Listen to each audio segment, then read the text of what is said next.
Subscribe कीजिए हमारे channel Sindhi रसोई को और प्रेस कीजिए इस बेल आइकन को ताकि हमारी नई वीडियो की नोटिफिकेशन आपको सबसे पहले मिले। Hello friends, welcome back to my channel. Friends, आज मैं आपको सिखाऊंगी कि आप अपने घर में ढाबा स्टाइल दाल फ्राई तड़का किस तरीके से बना सकते हैं। चलिए देख लेते हैं इसे बनाने के लिए हमें किन किन चीजों की आवश्यकता है। यहाँ पे मैंने ली है 1 कप चने की दाल, जिसे मैंने अच्छे से 4 से 5 पानी से धो लिया।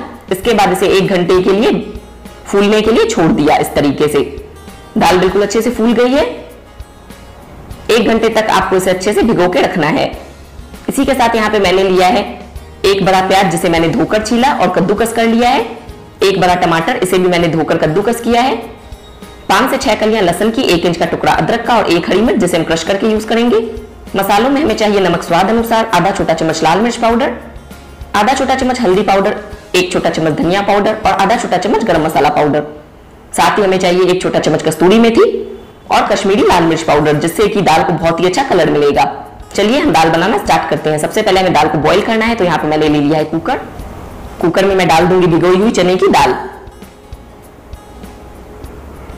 दाल को हमेशा आप 1 घंटे पहले भिगो दें। जब भी आपको दाल फ्राई बनानी हो, 1 घंटे पहले आप चने की दाल को भिगो दें, उससे वो बिल्कुल अच्छे से फूल जाती है और जल्दी गल जाती है।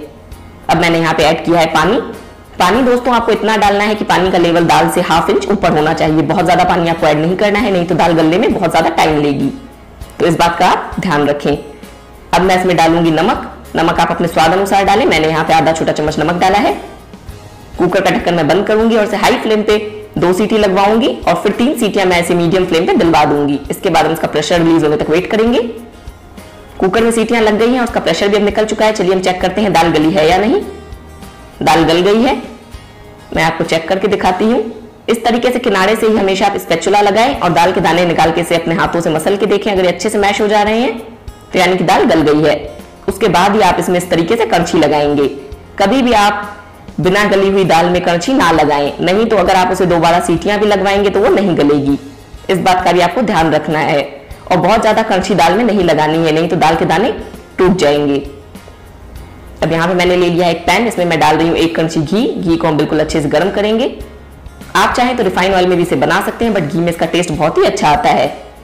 घी गर्म हो गया है, इसमें मैंने डाला आधा छोटा चम्मच जीरा। जीरे को हम अच्छे से क्रैकल होने देंगे। जीरा बिल्कुल अच्छे से भुन गया है।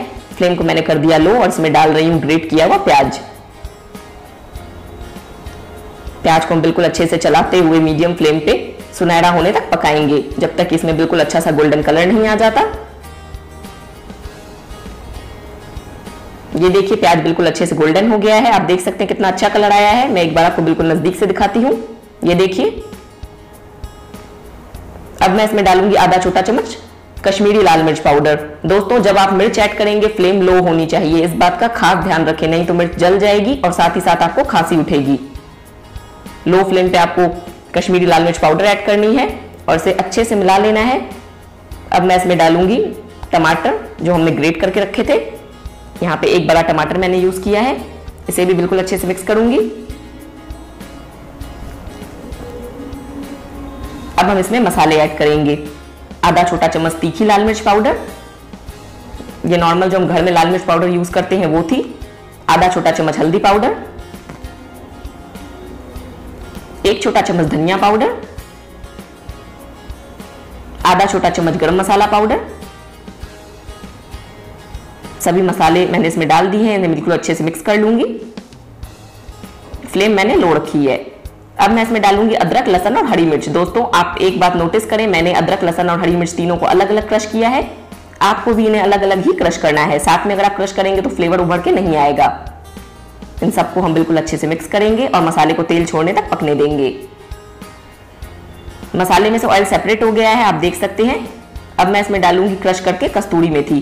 कस्तूरी मेथी डालने का तरीका मैंने आपको अपने बहुत सारे वीडियो में बताया है। इसे हल्के गर्म तवे पे आपको कुछ सेकंड्स के लिए रखना है। जब ये क्रिस्पी हो जाए उसके बाद आप इसे क्रश करके यूज करें। कस्तूरी मेथी को मैंने बिल्कुल अच्छे से मिक्स किया है और अब मैं इसमें डाल रही हूँ बॉईल की हुई दाल। कस्तूरी मेथी को बहुत ज्यादा देर के लिए आपको पकाना नहीं है, बस उसे आपने मसाले में डाला और उसे अच्छे से मिक्स किया, फिर इमीडिएटली आपको इसमें बॉईल की हुई दाल को पोर कर देना है। इस तरीके से बिल्कुल अच्छे से हम मिक्स करेंगे। फ्लेम अभी भी लो है। दाल की कंसिस्टेंसी बहुत थिक थी तो मैंने इसमें आधा कटोरी पानी ऐड किया है। आप अपने हिसाब से इसकी कंसिस्टेंसी एडजस्ट कर सकते हो। अब मैं इसे ढक दूंगी और ढक करके 5 मिनट के लिए लो फ्लेम पे बॉईल करूंगी। 5 मिनट हो गया है।